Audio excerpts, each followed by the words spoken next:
স্বাগতম সবাইকে আমার নতুন ভিডিওতে।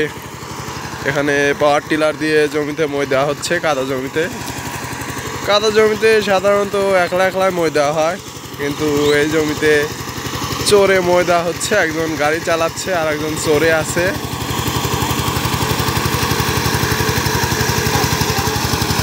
কি যেন বলে, শোনা যাচ্ছে না। সাইপিং 16 HP ডিজেল ইঞ্জিন, 18 ব্লেডের পাওয়ার টিলার।